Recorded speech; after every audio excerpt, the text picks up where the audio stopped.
Eles acreditavam estar criando o filho da forma mais consciente possível. Agora estão barricados numa sala de aula, esperando o pior. Descubra como essa história chegou a esse ponto.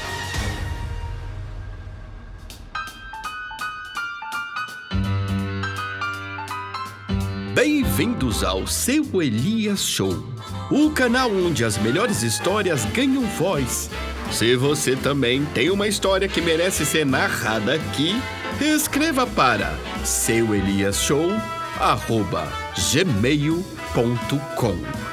Aproveite para se inscrever no canal, ativar o sininho para receber os próximos episódios e seguir o Seu Elias Show em todas as nossas redes sociais.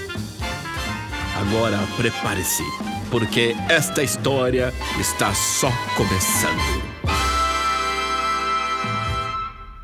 Seu Elias, socorro! Eu e minha esposa estamos encurralados na sala de aula de nossos filhos.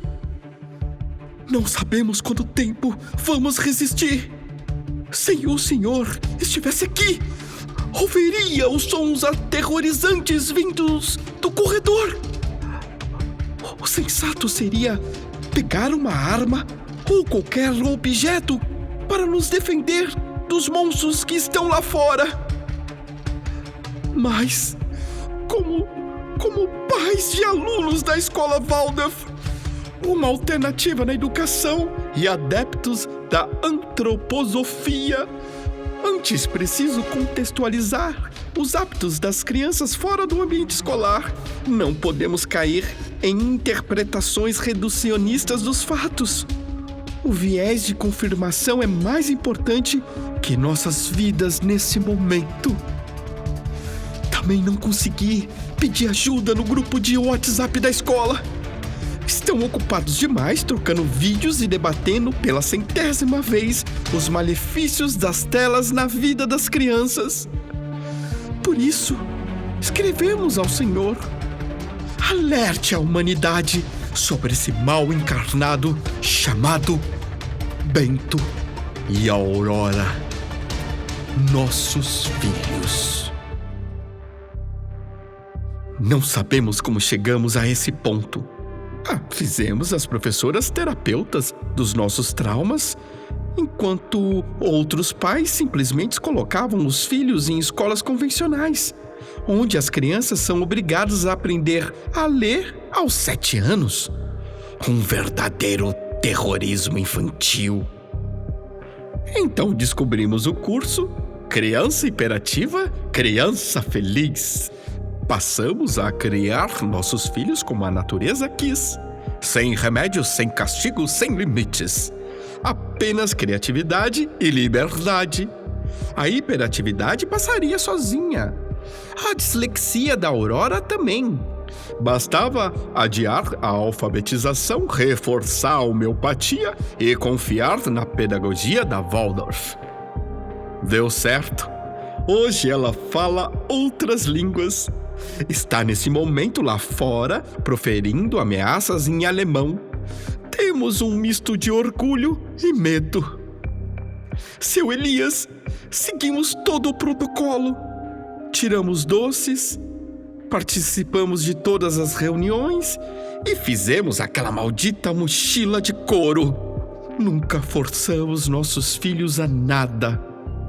Bento foi desmamado naturalmente aos 6 anos, no tempo dele. Cumprimos os estênios sem questionar. A Aurora amava descobrir cada nova fase da biologia da criança. Na fase da troca dos dentes de leite, da transformação do maxilar, a Aurora desenvolveu um interesse admirável pelo tema.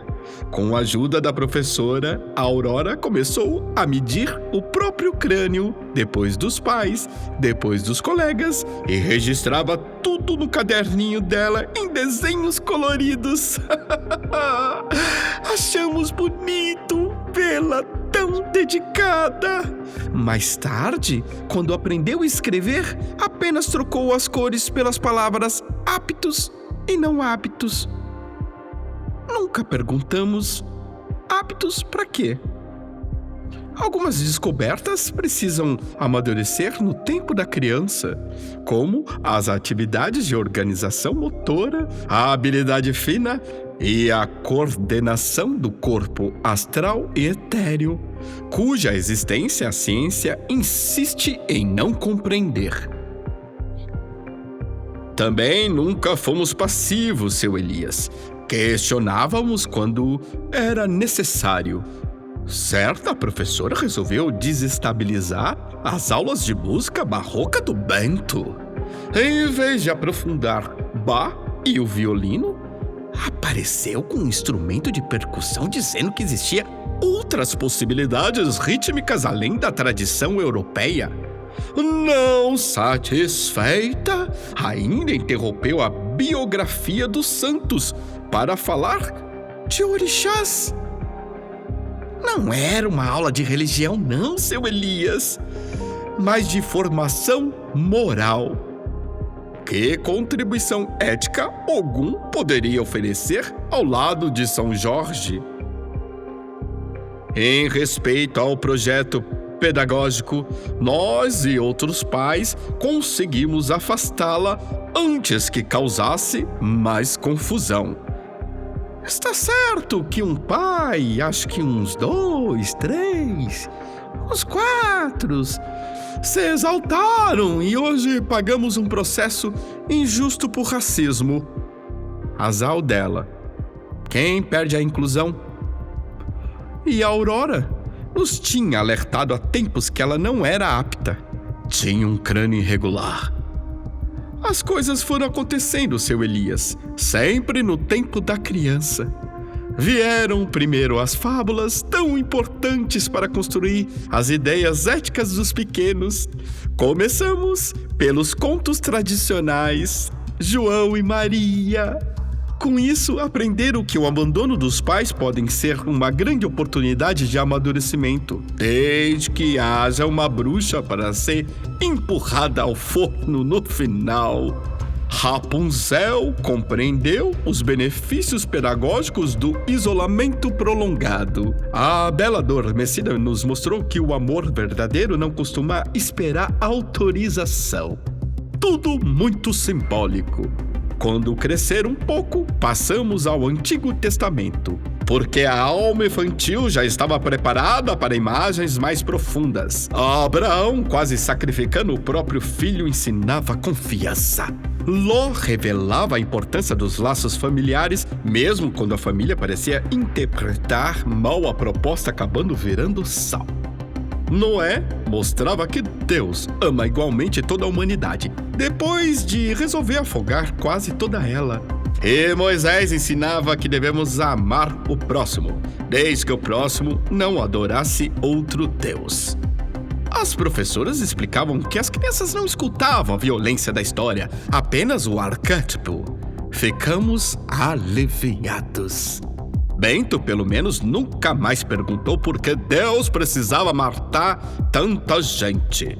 Passou a perguntar apenas quem merecia.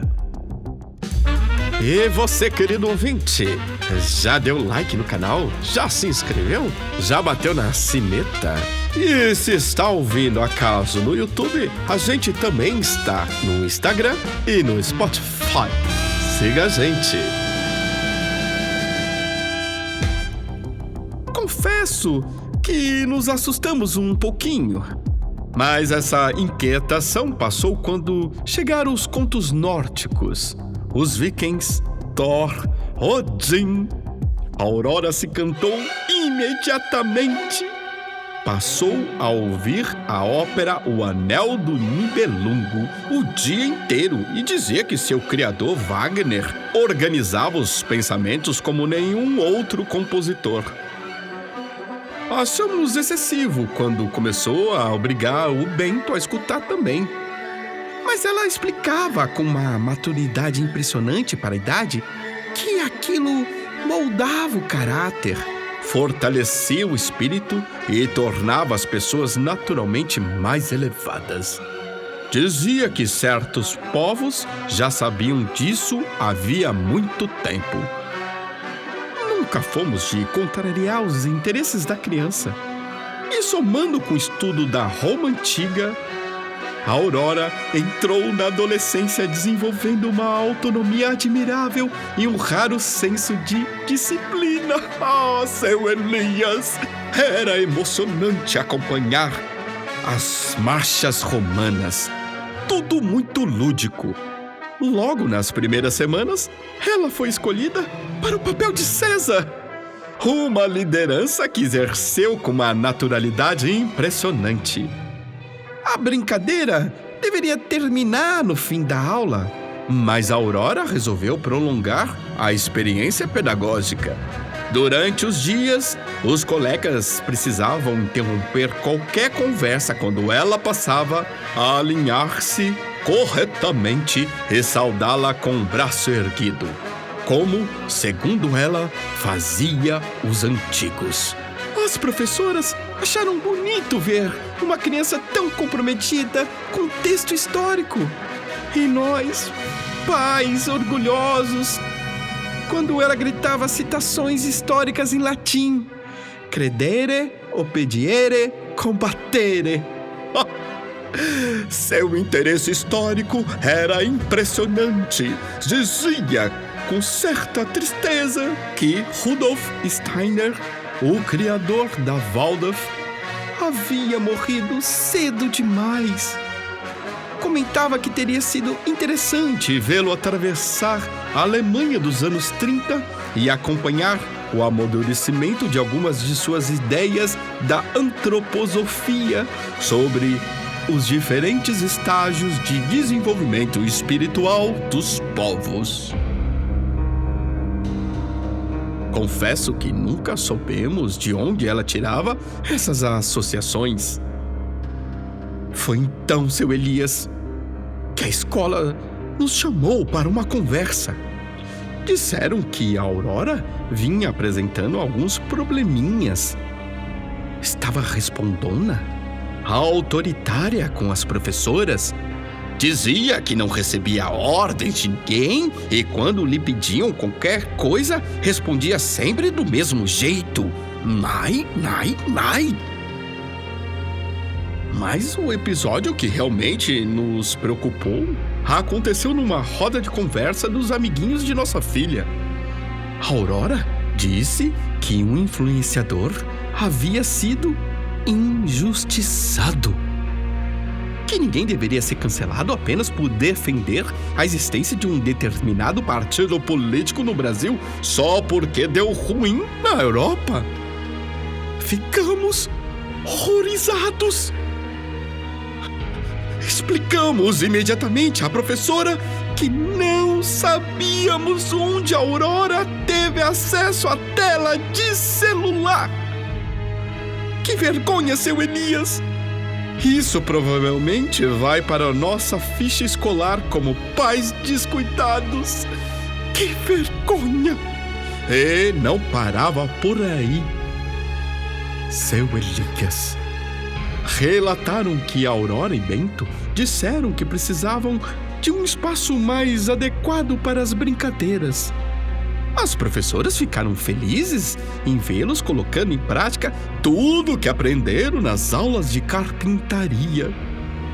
Na verdade, reuniram algumas crianças para construir para eles. Deram preferência às de origem nordestina e o único aluno negro da escola, alegando que cada um deveria construir com seus talentos naturais. Quando terminar a obra, colocar os pequenos construtores no lado de dentro e passar a chamar o lugar de gueto.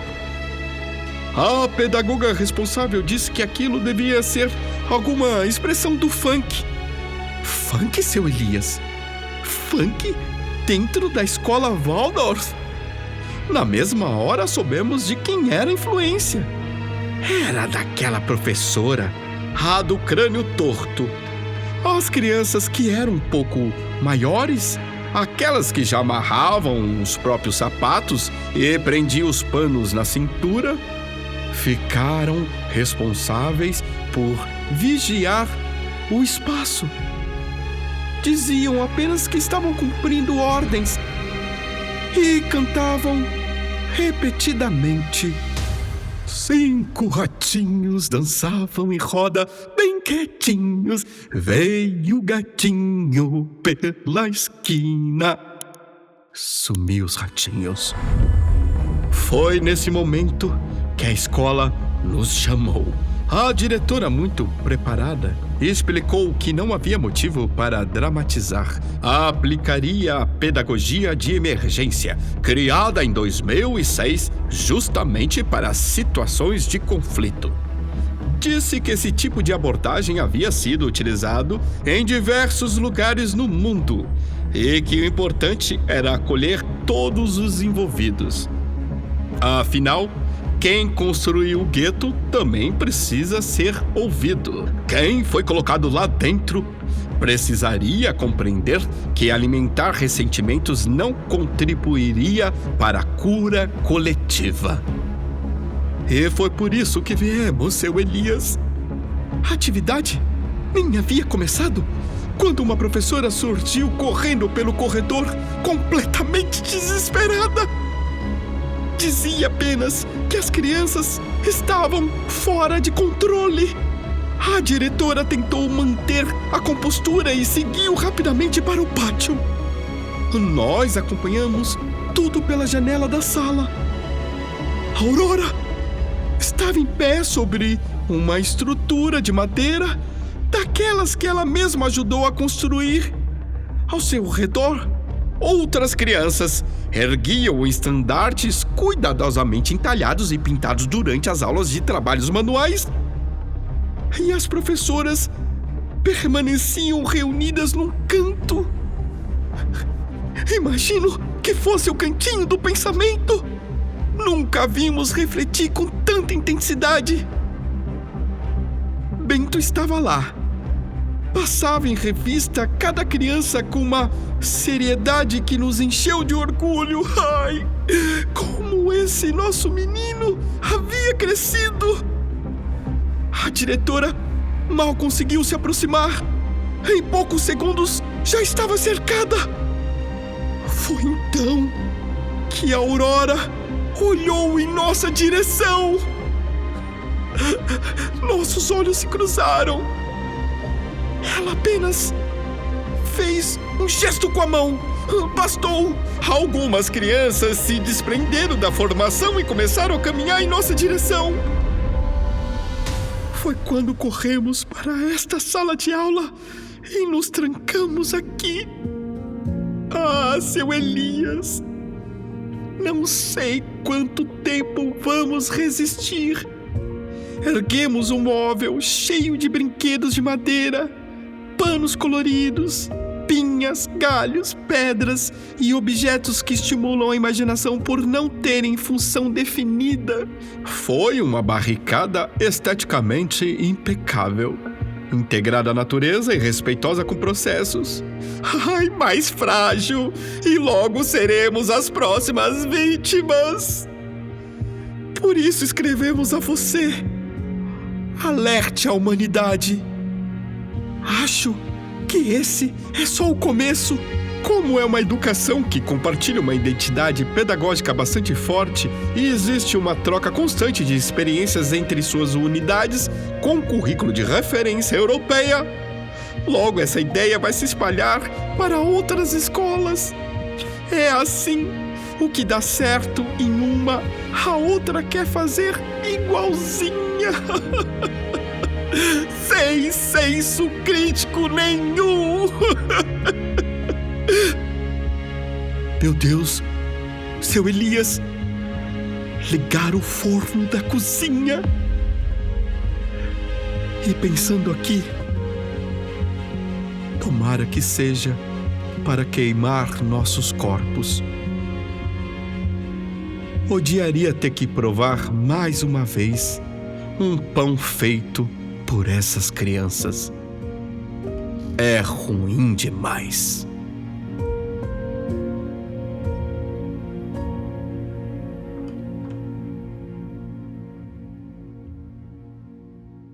Cinco ratinhos dançavam dançam de roda bem quietinhos. Vem um gato pela esquina. Puxa, os ratinhos se foram. Só 4 ratinhos voltaram. 4 ratinhos. Ah, meus ouvintes, meus queridos ouvintes. Essas crianças, hein? Ah, nos pregam cada uma. E você reclamando que o colégio público do seu filho não tem grades. Mas não se preocupe, meus caros que mandaram este recado. As crianças crescem e logo saem de casa. E você? Tem uma história sobre o crescimento infantil, a pedagogia e a educação? Então, escreva para nós. Nós estamos aqui toda semana no melhor e no maior programa de todos os tempos. E já sabe, quer ver suas histórias narradas aqui na Rádio Campeã de Audiência? Então escreva para seueliasshow@gmail.com. No meu, no seu, no nosso Seu Elias Show!